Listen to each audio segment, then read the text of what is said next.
Chapter 5 Adventure in the Night.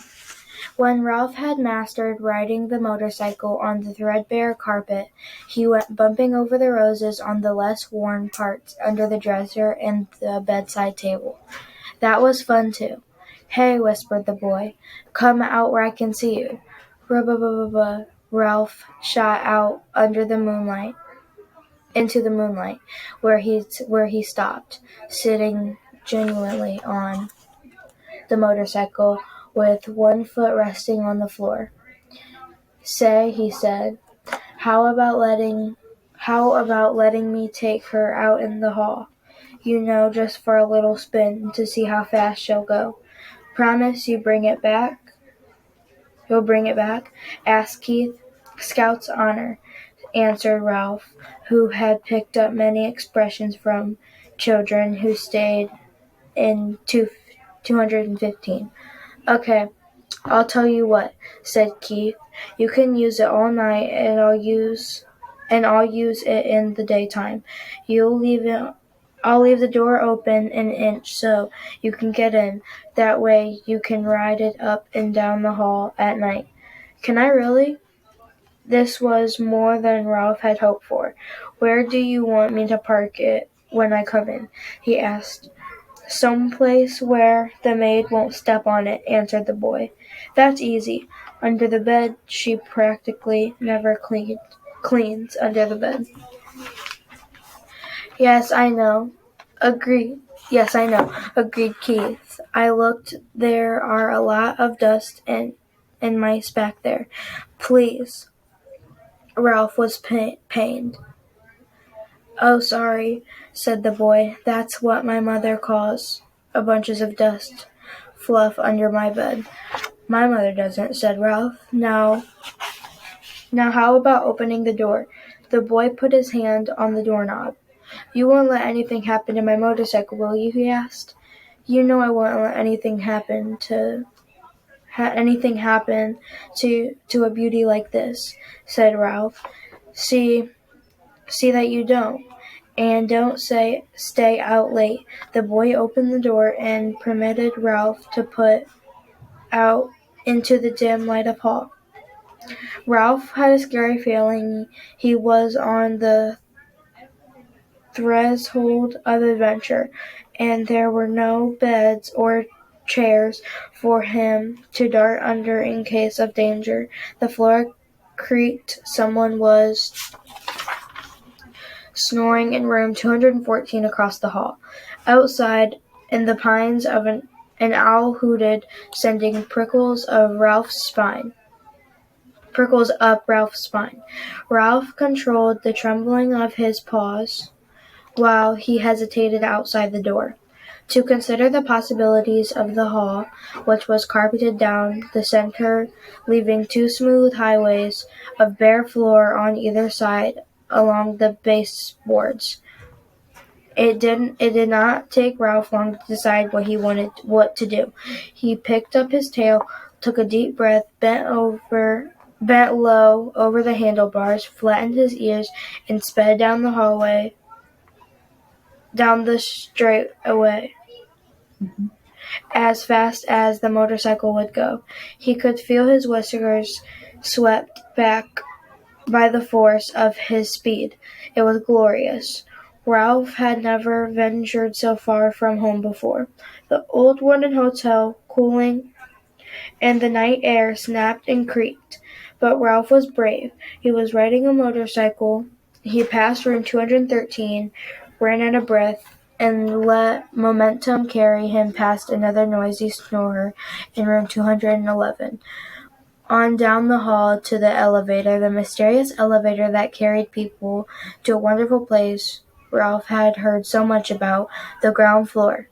When Ralph came to the stairs, and he stopped to look down, knowing it was impossible to ride a motorcycle downstairs at the same time, wishing he could see for himself the wonders that lay below. He sniffed the air, and it seemed like he could smell the strange foods he had heard about.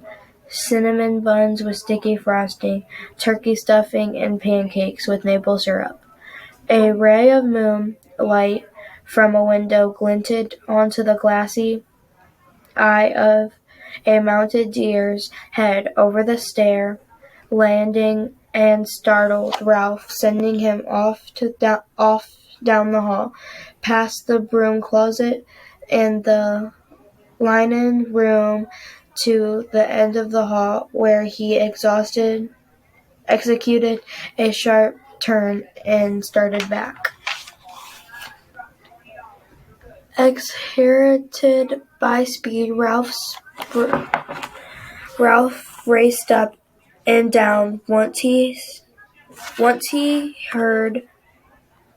Once when he heard some people getting out of the elevator, he had to duck behind the curtain of the window at the end of the hall. Towards midnight, he passed his Aunt Sissy scurrying along the baseboard. He waved and nearly lost control of the motorcycle. Aunt Sissy stopped to stare while Ralph rode on, feeling pleased with himself. At the same time, sorry for Aunt Sissy, poor frightened thing with only her feet to carry her from one crumb to the next. Up and down the hall raced Ralph until after an especially noise burst speed outside room 211. He was startled to hear a dog bark inside the room. Now it was Ralph's turn to be frightened. Oh, he thought. I'd better be careful. If there was one thing Ralph disliked, it was people who traveled with dogs.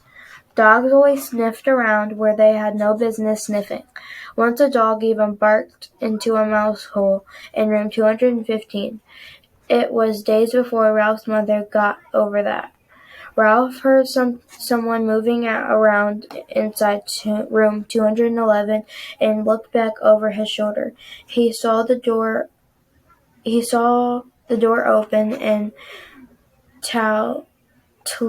Hal's man in a bathrobe and slippers, apparently carrying a little terrier. The man looked cross and sleepy as he started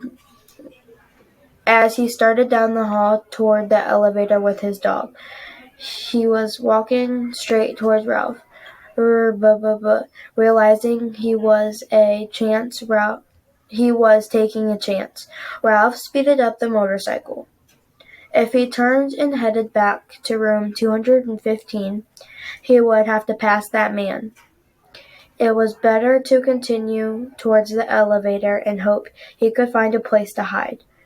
He raced on down the hall.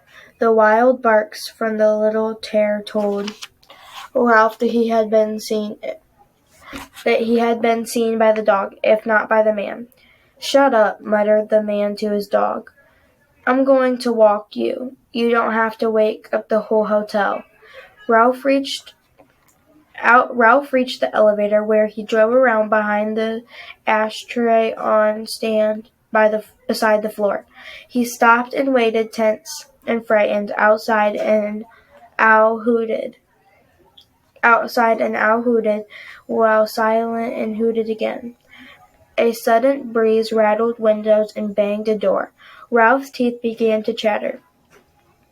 The dog whimpered, but the man walked straight past. Ralph pushed the button and in a moment stepped into the elevator. Whew! Thought Ralph was gonna elevator door had closed on the sleepy man and his noisy dog. Maybe he had better lie down for a while. In a few minutes, the elevator returned to the second floor. As the man stepped out, the little dog looked over his shoulder and spied Ralph's parked behind the ashtray stand. Because the dog was a captive and he was free, Ralph could not resist sticking out his tongue and waggling his paws in his ears. And his ears, a gesture he had learned from children in room 215, and one he knew was sure to arouse anger. Let Let me at him, barked the little terror. Cut it out, grumbled the man, fumbling the doorknob of room 211, while Daredevil, Ralph, a daredevil now, rode in a giddy circle around the ashtray stand. He had a feeling that of cockiness he had never known before. Who said mice were timid? Ha! When the morning song of birds in the pines grew louder than the snores of the guests, and the dawn slipped through the windows at the end of the hall, Ralph knew it was time to return to room 215. There, he was only shocked to discover the door shut. Only did then he recall the draft in the night and the slam of the door. He got off the motorcycle and pounded on the door with his little fists. But what sleeping boy could hear a mouse beating on a door? Ralph knew from experience that he couldn't flatten himself and claw. He could flatten himself out and crawl under the door of room 215, but there was no way he could get the motorcycle through the crack, not even by laying on its side and pushing. The handlebars were too wide. Ralph dismounted from the motorcycle, sat down, and leaned back against the baseboard, prepared to guard the motorcycle. Until Keith awoke and discovered the door blown shut. He was tired after a night of such a great such great excitement and full of dreams. Now that he had seen the hall, he could wait no longer to be satisfied with room 215. It was not enough. He longed to see the rest of the world, the dining room and the kitchen and the storeroom and the garbage cans out back. He wanted to see the game room where he had been told grown up people play games with cards and balls and paddles. And he wanted to go outdoors and brave the owls to hunt for seeds. Ralph, a growing mouse who needed his rest, dozed off against the baseboard beside the motorcycle. After the experiences of this night, he would never be the same mouse again. The next thing Ralph knew, Matt, the bellboy, was standing over him. "Aren't you out pretty late?" Matt asked, causing Ralph to jump to his feet, though he was not entirely awake. You should have been in bed a long time ago. But I suppose you were out till hours speeding around on that motorcycle. Ralph had seen Matt many times, but this was the first time the old man had spoken to him. He was astonished to discover spoke the same language. So Ralph stood in front of the motorcycle. Anyone who tried to take it away from him would have to fight Ralph first. "Nice little machine you got there," remarked Matt. "Kind of wish I was young enough to ride one myself. Must be fun, speeding along making all that noise." Ralph realized that Matt was a friend. "Say," he began, "how about helping a fella out?" "Sure," agreed Matt. "What can I do for you?" "Open that door a crack, just enough so I can ride through. I promised the boy I would park his motorcycle under the bed. "Good place," said Matt. "The maid never cleans into there, if she can help it. Very quietly he turned the knob and opened the door, just enough for Ralph to ride through.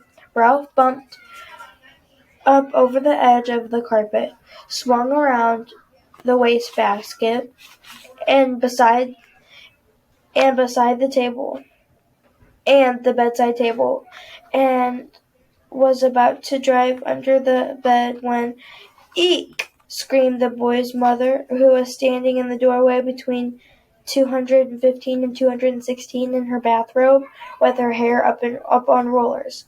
"A mouse!" Ralph put a burst of speed on shot under the bed. "Where?" asked the boy's father, coming in from room 216. "Under the bed." "I'll look, Mom," said the boy, jumping out of bed. Keith's face appeared under the lifted edge of the base of the bedspread, where Ralph sat trembling on the motorcycle. The boy held out his hand and beckoned. Ralph understood. He dismounted and ran up the boy's arm inside the sleeve of his pajamas, and then until he came to the crook of his elbows. There he waited, shivering, to see what would happen next. Down at the end of the sleeve he could see the boy's fingers close around the motorcycle.